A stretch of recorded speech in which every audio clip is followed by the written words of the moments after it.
At 86, my neighbor Frank just bought his first motorcycle. Not a gentle cruiser, a bright red Ducati that makes the windows rattle when he starts it up. His children think he's lost his mind. His doctor says his reflexes are sharper than most 50-year-olds. And here's the thing that really gets me. When I watch him suit up in that leather jacket, he doesn't look 86. He doesn't move like 86. His eyes don't hold the weight of 86 years.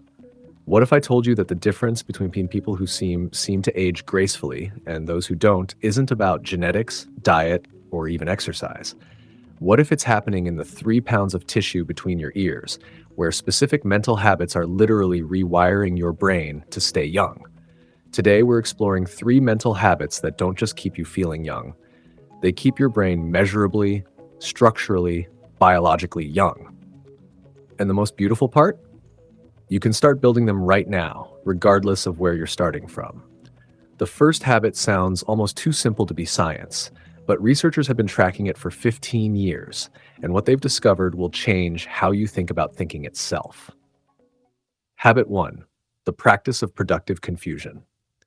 Remember being 7 years old and realizing that the moon follows you in the car? That moment when your brain had to stretch to accommodate something that didn't quite fit? That feeling wasn't just childhood wonder. It was your neurons literally forming new connections. Most adults avoid confusion. We've been trained to think that not knowing something immediately is a sign of decline. But neuroscientists have discovered something remarkable. Deliberately seeking out experiences that confuse you is one of the most powerful ways to keep your brain young. Dr. Denise Park at the University of Texas calls it productive confusion. The sweet spot where you're challenged enough to grow, but not so overwhelmed that you shut down. Here's what happens in your brain when you encounter something genuinely puzzling. Your neurons start firing in new patterns. They form connections they've never made before. Your brain releases what scientists call learning chemicals, dopamine, norepinephrine, and acetylcholine, that actually help build new neural pathways. But here's the twist most people miss. It's not about taking advanced calculus or learning quantum physics. It's about staying curious about things that genuinely puzzle you. What makes some people's laughter contagious while others fall flat? Why do certain songs give you chills? How do birds know when to migrate? Maria, a 74-year-old retired librarian, started what she calls her confusion collection 2 years ago. Every week, she writes down something that genuinely puzzles her. Not something she should know, but something that makes her brain itch with curiosity. Last month, she wondered why some people can roll their tongues and others can't. She spent 3 days reading about genetics, talked to her grandson about dominant and recessive traits, and ended up understanding more about heredity than she had in decades. But the real magic wasn't in the answer. It was in the 3 days her brain spent in that delicious state of not knowing yet. Brain scans show that people who regularly engage in productive confusion maintain more gray matter as they age. Their brains stay more flexible, more adaptable, more young. The key is learning to love the feeling of being temporarily lost. Most of us learned to fear that feeling in school, where not knowing the answer felt like failure. But your aging brain needs confusion like your muscles need resistance. When was the last time you encountered something that made you think, wait, how is that possible? And instead of brushing it off, you leaned in? Your brain is waiting for that moment of beautiful bewilderment. Habit 2, perspective, shifting as sport. The second habit might surprise you because it goes against everything we're told about the wisdom that comes with age. We're supposed to know what we believe by now, right? We're supposed to have figured things out.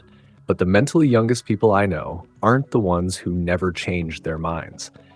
They're the ones who treat perspective shifting like a sport, challenging, exhilarating, and something they get better at with practice. Cognitive neuroscientist Dr. Gazzaley has spent years studying what he calls cognitive flexibility, your brain's ability to switch between different ways of thinking. And what he's found is remarkable. People who actively practice seeing situations from multiple angles show significantly less age-related cognitive decline.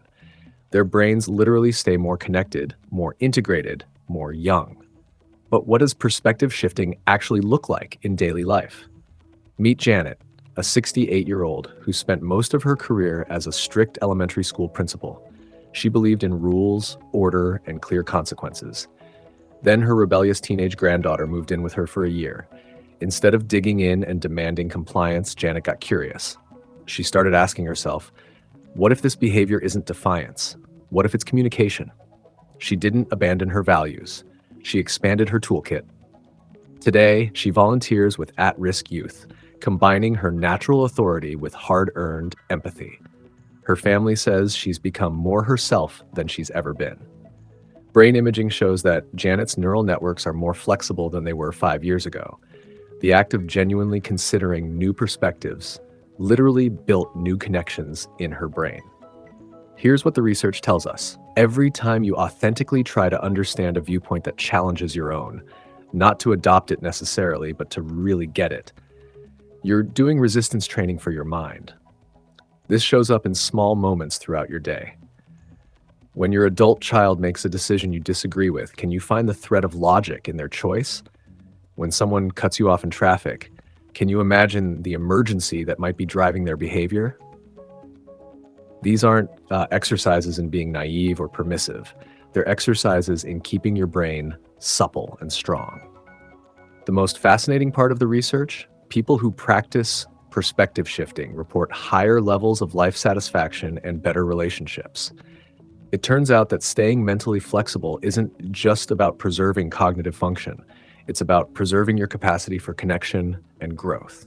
Think about someone you know who seems remarkably young for their age. I bet there's someone who can laugh at their own assumptions, who asks questions before making judgments, who treats their opinions like working hypotheses rather than carved-in-stone truths. That's not weakness. That's mental fitness in action. Habit 3. Future building in small doses. The third habit flies in the face of conventional wisdom about aging gracefully. While the world tells older adults to live in the moment and be present, cutting-edge research reveals something surprising. People who maintain what scientists call future orientation age more slowly, both mentally and physically. Dr. Hal Hershfield at UCLA has spent over a decade studying how our relationship with our future selves affects our present biology. His findings are stunning. People who feel connected to their future selves have longer telomeres, stronger immune systems, and sharper cognitive function. But this isn't about pretending you're 30 when you're 70 or denying the realities of aging. It's about something much more nuanced and powerful. Let me tell you about Robert. At 71, he decided to plant an oak tree in his backyard. His friends thought it was pointless. Oak trees take decades to mature. You'll never see it full grown, they said. Robert's response? Maybe not, but someone will, and I want to be part of that story. 5 years later, that oak tree is 15 feet tall. But the real transformation isn't in the tree, it's in Robert.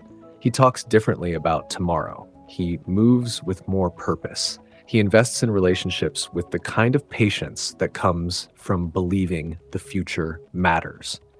Brain scans show that Robert's white matter, the connections between different brain regions, looks remarkably similar to someone 20 years younger. Future building isn't about grand gestures or detailed life plans. It's about what researchers call temporal landmarks, small investments in tomorrow that keep you connected to your continuing story. It's the 75-year-old who signs up for a cooking class because she wants to try new recipes next year. It's the 80-year-old who learns FaceTime because he wants to watch his great-grandchildren grow up. It's anyone who makes plans that extend beyond next week. The research is clear. People with strong future orientation don't just live longer. They maintain curiosity longer, recover from setbacks faster, and report higher levels of meaning and purpose throughout their lives. But here's what I find most beautiful about this research. It's never too late to develop future orientation. Your brain's capacity for hope, for planning, for imagining possibility, these don't have expiration dates stamped on them. What's something you've been telling yourself you're too old to start? What would you do if you knew you had 20 good years ahead of you instead of just 5? Your brain is listening to how you answer those questions, and it's reshaping itself accordingly.